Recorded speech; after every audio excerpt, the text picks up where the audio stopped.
C'est la dernière ligne droite de cette matinale. Nous sommes ensemble jusqu'à 9h et j'en profite pour vous rappeler que tous les matins, l'invité de 8h15, vous allez pouvoir le retrouver au fil de la matinée en diffusion sur TV Vendée, mais également le retrouver sur Internet si vous voulez réécouter un petit peu ces entretiens que nous avons tous les matins depuis septembre. Nous, en attendant, dans le journal, on va revenir évidemment sur le décès de Jacques Auxiette annoncé samedi à la mi-journée. Nous parlerons aussi des investissements de Fleury-Michon à Mouilleron-Saint-Germain pour coller au plus près des attentes de ses consommateurs.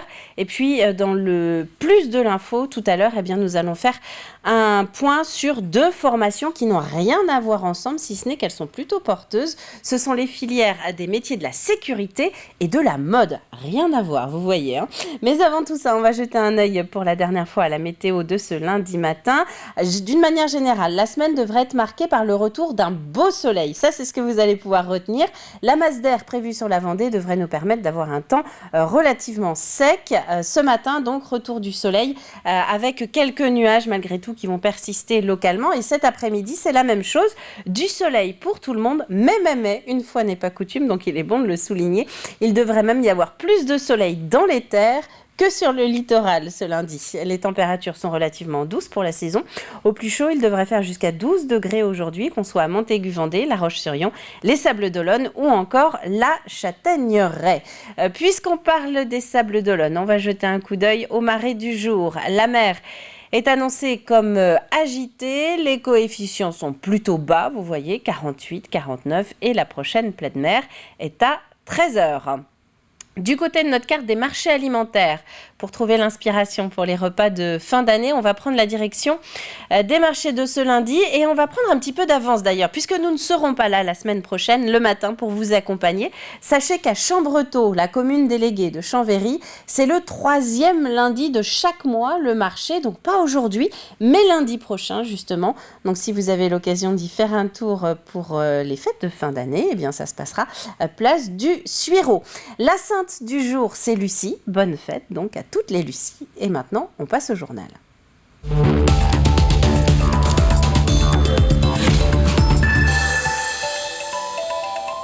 Et ce journal, nous allons le commencer avec cette information qui a donc été rendue publique samedi en milieu de journée. Jacques Auxiette est mort vendredi à l'âge de 81 ans. À l'origine professeur de mathématiques, il a été maire PS de La Roche-sur-Yon pendant 27 ans, puis il est devenu président de la région des Pays de la Loire en 2004 jusqu'en 2015. Son engagement, son intelligence et sa passion des Pays de la Loire en firent un président de région estimé et respecté bien au-delà de son camp politique, a réagi dans un communiqué l'actuel présidente LR des Pays de la Loire, Christelle Morancet, un sujet sur lequel nous reviendrons évidemment dans les prochains journaux. Dans le reste de l'actualité, nous allons prendre maintenant la direction de Mouilleron-Saint-Germain, près de la Châtaigneraie.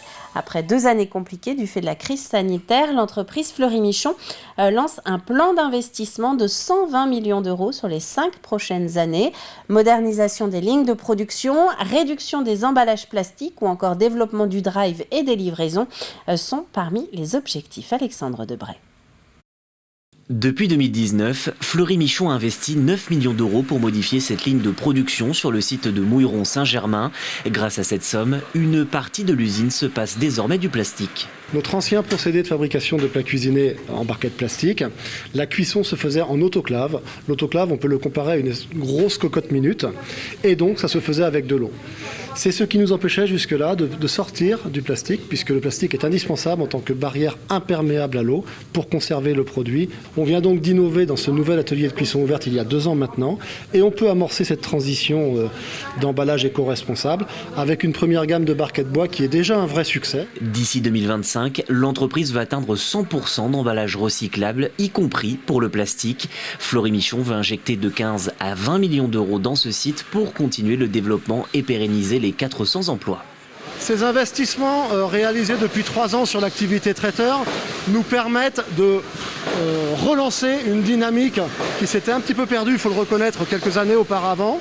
La satisfaction, elle naît de la croissance de nos volumes et bien sûr de la pérennité de nos emplois et de la rentabilité de notre activité. Ces projets de l'usine de Mouilleron-Saint-Germain font partie d'un plan plus général. Au total, Fleury-Michon prévoit 120 millions d'euros d'investissement pendant 5 ans sur l'ensemble de ses sites. Et par ces investissements, l'entreprise poursuit plusieurs objectifs. Le premier défi, c'est un défi industriel. C'est faire en sorte que l'entreprise, parce qu'elle va investir, sera capable en fait d'aborder les transitions alimentaires, écologiques de demain. C'est un défi de transition écologique. Et puis, ça reste aussi un défi de goût, de recherche et développement pour proposer demain des recettes qui soient sans nitrite, des nouvelles filières qualité qui intègrent le bien-être animal, le biologique, etc. Si l'entreprise réussit son pari, elle prévoit à la clé quelques emplois supplémentaires. Sur un total de 8 sites, Fleury-Michon emploie 2650 personnes en Vendée. Gros plan sur les métiers de la récupération à présent. C'est une autre filière qui fonctionne plutôt bien dans le département. En Vendée, il y a environ 150 artisans qui ont fait de la réutilisation, de la réparation, leur philosophie de vie et de travail. 4 d'entre eux étaient justement en démonstration il y a quelques jours à l'antenne Emmaüs de Saint-Michel-le-Cloux pour partager leur savoir-refaire avec les visiteurs. Alexia Janet. Rien ne se perd, tout se transforme. Voilà un adage qui prend tout son sens ici à l'Emmaüs. 4 artisans se sont déplacés pour cette journée réparateur, avec chacun sa spécialité. Alors c'est une planche à pain que j'ai récupérée, que j'ai peint et j'ai fait donc un transfert par-dessus pour avoir cet aspect un peu vieilli, mais c'est une simple planche à pain. Je fais du recyclage de jeans essentiellement, donc je fais des bijoux, je fais des sacs, je fais des coussins. Tous prônent le même discours, réparer au lieu de jeter. Car finalement tout peut se réparer. Exemple avec cette fabricante spécialisée dans l'impression 3D. Une pièce cassée qui est introuvable en SAV, moi je peux justement utiliser la conception par ordinateur et réimprimer la pièce. Le cas par exemple pour des clients, comme je vous disais tout à l'heure, pour des pièces de volets roulants, mais aussi pour des pièces de tiroirs de cuisine, de camping-car. C'est assez large en fait. Et l'avantage aussi, c'est qu'à la fois on peut réparer, mais on peut aussi améliorer pour éviter que ça recasse au même endroit. Si aujourd'hui le marché de la réparation se développe, jeter les objets qui ne fonctionnent plus est un réflexe encore bien trop présent selon certains. Le problème des artisans de la réparation, c'est qu'ils sont peu connus. Donc tout simplement, nous leur offrons de la visibilité. Notre métier premier, c'est d'identifier les activités de la réparation et après de trouver tous les moyens pour les faire connaître auprès du grand public ou même d'autres professionnels. Ces métiers-là peuvent intéresser d'autres artisans ou des industriels pour certains métiers. Réparer, c'est bon pour la planète, mais aussi bon pour les hommes et l'économie circulaire. Donc nous, si vous voulez, la seconde vie des objets, ça a un sens, mais ça nous permet également d'offrir une seconde vie aux hommes et aux femmes. Le réemploi, ça permet aussi d'avoir une action concrète et sociale sur un territoire. Et c'est important de ne jamais oublier l'humain qui est derrière les objets. Des journées comme celle-ci, Trivalis et la Chambre des métiers en organisent en moyenne 3 par an. Prochain rendez-vous en juin 2022 à la recyclerie de La Roche-sur-Yon. Et dans le même ordre d'idées, nous allons partir maintenant à la rencontre de l'artiste Jean Baudin. Lui aussi a fait de la récupération sa spécialité. Il crée des animaux et des personnages à partir d'ustensiles de la vie quotidienne. Une exposition lui est justement consacrée jusqu'au 22 décembre à la médiathèque de Fontenay-le-Comte. Cyril Guillet. Gaston le cochon, il est tout en fer blanc inox.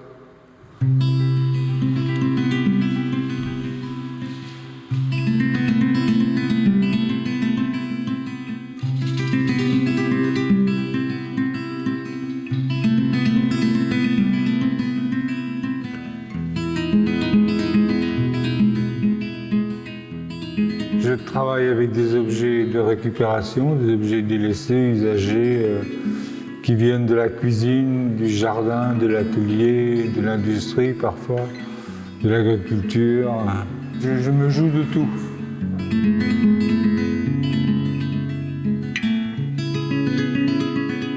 Des fois c'est spontané, des fois c'est une récupération à l'aveugle. Et puis le temps fait que on prend l'objet un jour où on le voit sous un autre angle et puis on voit tout de suite ce qu'on va en faire. Généralement c'est plus l'objet qui donne l'idée. Atteint de la maladie de Parkinson depuis de nombreuses années, pour Jean Baudin, la création est une véritable thérapie. L'écriture, la peinture et la sculpture lui permettent de supporter ses maux. Sur les murs de la médiathèque de Fontenay-le-Comte, il propose aux visiteurs une immersion dans son univers, un monde où il offre une seconde vie à des objets auxquels plus personne ne prête attention. Donc ces objets ne servaient plus à rien, ils étaient délaissés, j'ai dû les récupérer à Emmaüs, où des fois des bons amis me donnent un lot de vieilles vaisselles. Donc je récupère, je stocke, je trie. De ces objets, il fait naître des animaux et des personnages, tous plus vivants les uns que les autres. Un supplément d'âme dont lui seul a le secret. C'est le mouvement, le regard, l'intention. Des fois, des objets bougent, c'est ça que j'aime bien aussi. C'est Armand. Il peut complètement changer de... C'est pas figé. Armand, Élise ou Pierre, il a donné un nom à toutes ses œuvres. Aux côtés de ce bestiaire, Jean Bodin expose une toute nouvelle série inspirée du célèbre livre Le Petit Prince. Ma petite quincaillerie, une exposition à découvrir jusqu'au 22 décembre à la médiathèque Gilles d'Endurant de Fontenay-le-Comte. On passe au sport avec un mot de basket pour commencer. Défaite pour les Tigresses Lyonnaises du RVBC, c'était samedi soir face à Villeneuve-d'Ascq et en direct sur TV Vendée. Score final 65-74 dans le cadre de la Ligue féminine. En rink hockey à présent, match nul en National 1 féminine entre l'équipe de Loire-Atlantique Vendée et Sevran. Les locales de l'étape ont pourtant multiplié les occasions, mais elles ont dû faire face à une gardienne de Sevran particulièrement redoutable. Et puis, quelques images aussi de rugby. FCY Plabennec, ça c'était hier dimanche en 9e journée de Fédéral 3. Le FC Lyonnais 7e au classement, c'est largement imposé face à l'équipe de Plabennec, 10e et dernière au classement, jugez plutôt. Victoire du FCY sur le score de 69-3. On avait dit aux gars qu'on savait qu'ils venaient s'en B, donc on savait qu'ils étaient un peu en difficulté. Et quand on fait 6 heures de voyage, voilà, on sait que c'est dur. Donc on a dit aux gars, vraiment sur les 15 premières minutes, il faut vraiment mettre beaucoup de rythme, essayer de scorer très vite. Et sur les 10 premières minutes, on va marquer 2-3 essais, je crois. Et ce qui fait qu'après, pour les gars, c'est un peu plus compliqué. On a réussi à tenir ça pendant 40 minutes. Et en deuxième mi-temps, c'est toujours difficile, hein, mais c'est de ne pas tomber dans la facilité, de ne pas tomber dans le truc. Et on est tombé un peu dedans, c'est dommage. Et après, Plabennec a vraiment relevé aussi la tête, c'était une équipe valeureuse. Enfin, je leur souhaite beaucoup de courage parce que c'est jamais simple des situations comme ça. Des images de nos correspondants sportifs Sandrine Pelletier et Thibaut Grasset. Avant de clore ce journal, quelques images également du très beau marché de Noël de Maizet. On est dans le sud Vendée, donc quasiment aux portes du Marais Poitevin, dans le Marais Poitevin même. Deuxième et dernier week-end de festivités. Hier, c'était au pied de l'abbaye. Vous reconnaissez peut-être le site, des spectacles, des promenades en barque ou encore une grande foire orientale était au programme avec, vous le voyez, pas mal de monde et plus de 70 artisans sur place. On va passer à la partie mag de ce journal puisque c'est l'heure de la minute positive maintenant et puis on va se retrouver juste après pour le dernier quart d'heure ensemble. Vivez d'inoubliables instants d'exception en regardant la minute positive avec le cabaret La Belle Entrée.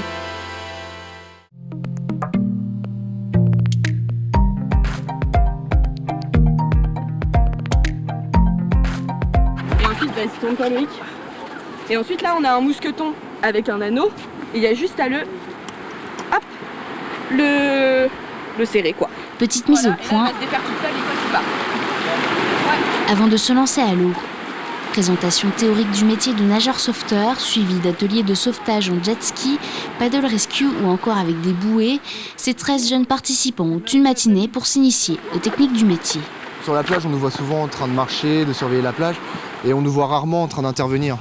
Et c'est bon de montrer qu'est-ce qu'on fait quand on intervient. Cette opération, elle a but de susciter potentiellement des vocations.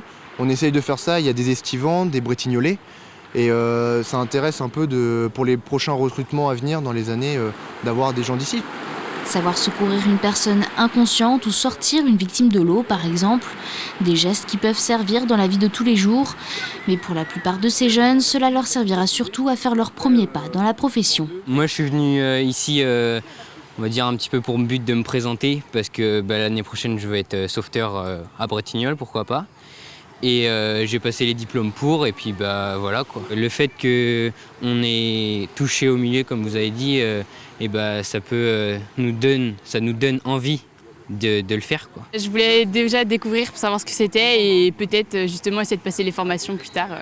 Je sais que je veux faire un truc pour sauver, aider les gens, donc là ça peut servir. L'exercice, c'est de voir toute la difficulté quand on a une personne dans l'eau, d'essayer de la hisser sur le paddle. Un apprentissage sous le regard admiratif des parents et celui du responsable des plages. Sauveteur en mer, c'est vraiment l'aboutissement en fait, d'un... C'est long comme formation, c'est presque 200 heures de formation.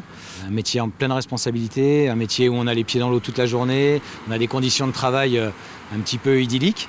Mais voilà, c'est aussi un métier qui demande beaucoup de professionnalisme, beaucoup de lucidité, beaucoup de sang-froid, beaucoup d'aptitude physique. À la fin de la matinée, un insigne est remis aux participants.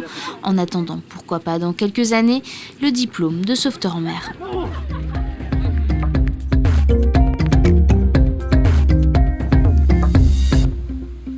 Et ça y est, il est 9h moins le quart, c'est le moment de passer au plus de l'info, un plus qui s'intéresse aujourd'hui à deux filières qui n'ont pas franchement de point commun, si ce n'est d'avoir des débouchés aujourd'hui sur le marché de l'emploi. Regardez.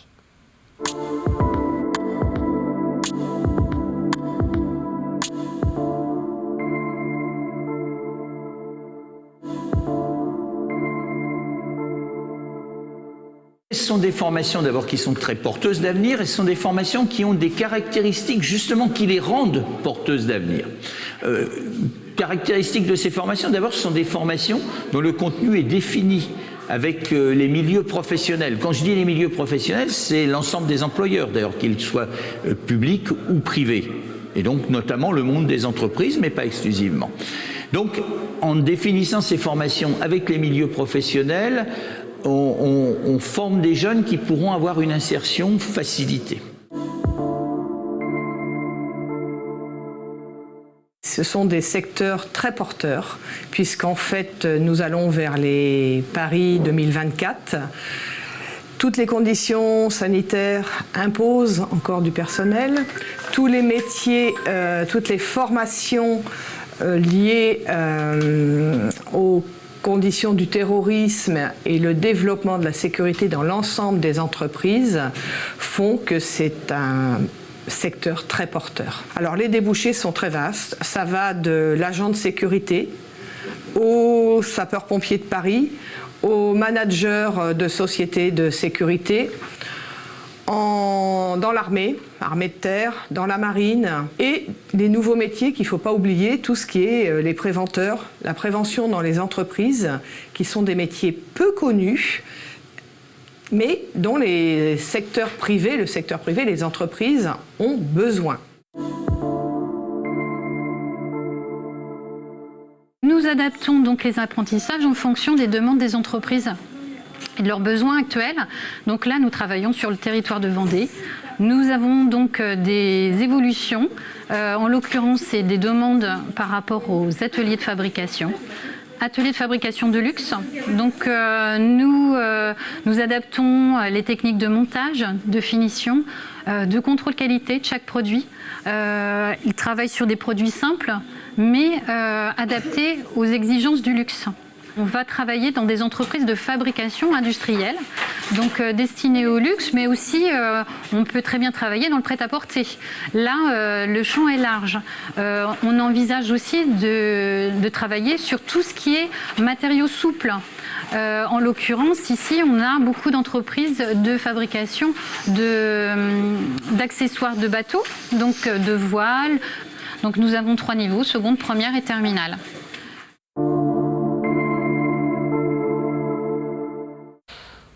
Et c'est un plus de l'info sur ces filières qui recrutent que vous allez pouvoir retrouver sur tvvendée.fr dans la rubrique Actu. On passe au projet du lundi.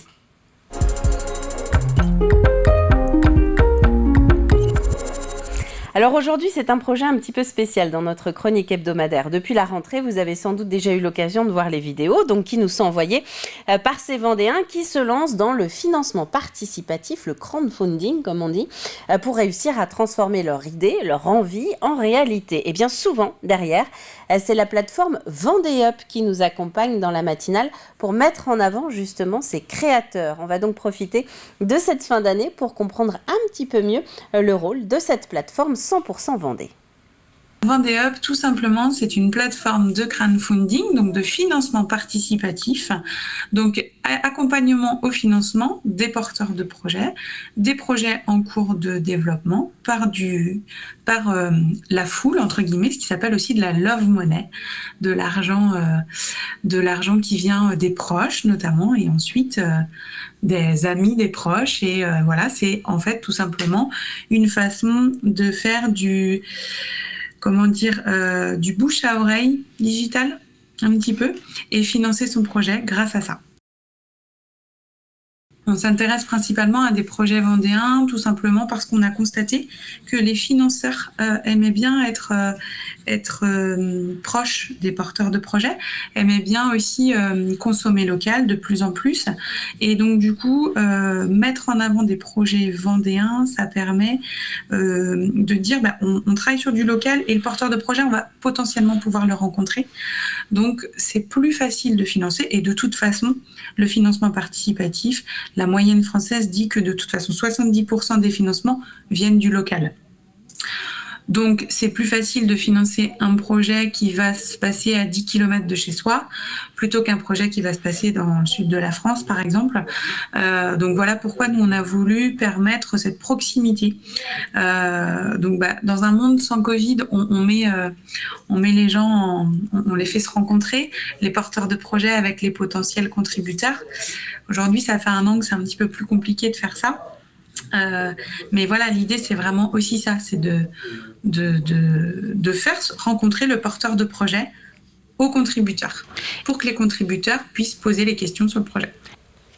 Et c'est une chronique que vous allez pouvoir retrouver sur tvvendée.fr. Enfin, sachez que nous retrouverons justement Aurélie juste à la rentrée, dès le lundi 3 janvier, pour vous donner quelques conseils très concrets autour de la médiatisation de votre projet, une sorte de mémo, de fiche pratique. Et n'hésitez pas à nous écrire aussi sur casting@tvvendée.fr pour passer, vous aussi, dans cette chronique projet. On passe à l'extrait du jour.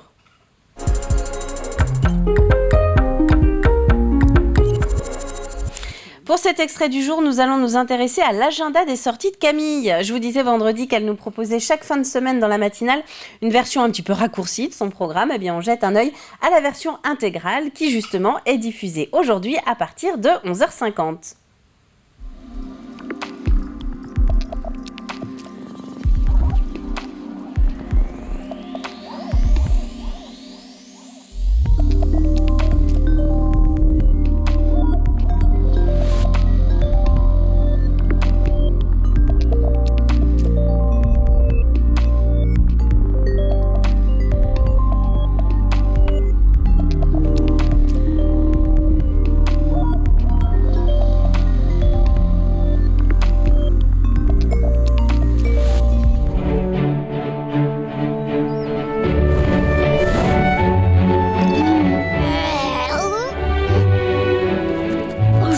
J'ai rencontré une bête qui me ressemble. Bonjour, je m'appelle Princesse. Et toi? Poil. C'est original. Les humains sont maléfiques.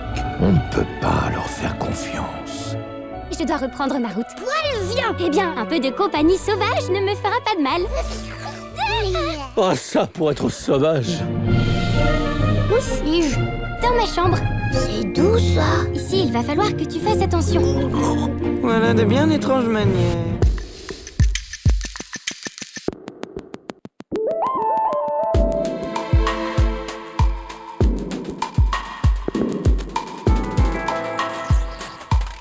Vous êtes bien sur le plateau de la matinale. On va rappeler les 2 titres de cette matinée, en commençant évidemment avec le décès de Jacques Auxiette que nous avons appris ce week-end. Il est mort vendredi à l'âge de 81 ans, tour à tour professeur de mathématiques, maire de La Roche-sur-Yon, puis président du Conseil régional des Pays de la Loire. Jacques Auxiette était une des figures du Parti socialiste vendéen. Et puis avant de parler de tous les résultats sportifs du week-end dans 85 chrono aujourd'hui, quelques images de ring hockey avec ce match nul en National 1 féminine. La rencontre opposait l'équipe de Loire-Atlantique Vendée à celle de Sevran. Les locales de l'étape ont notamment fait face à une gardienne de Sevran particulièrement redoutable. On va passer au jeu de la matinale avant de se dire au revoir.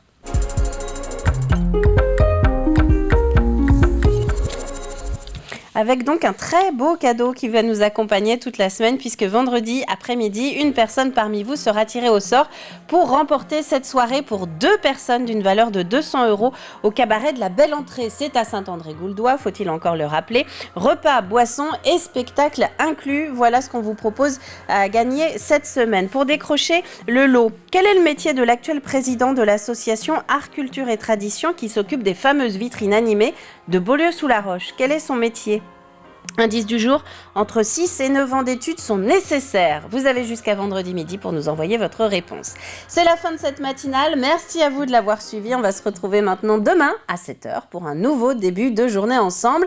D'ici là, très bon lundi à tous et à demain.